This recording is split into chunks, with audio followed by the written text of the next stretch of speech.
নমস্কার, আদাব। আশা রাখি সবাই ভালো আছেন।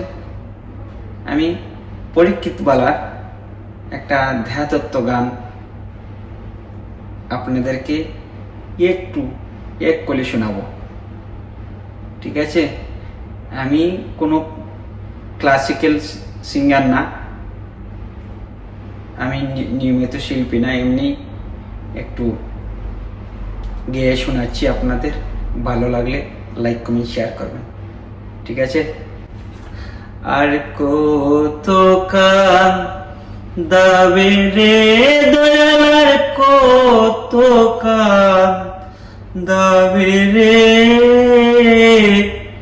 গেল না আমার দুঃখেরই কপাল। ও দয়াল, গেল না আমার দুঃখেরই কপাল।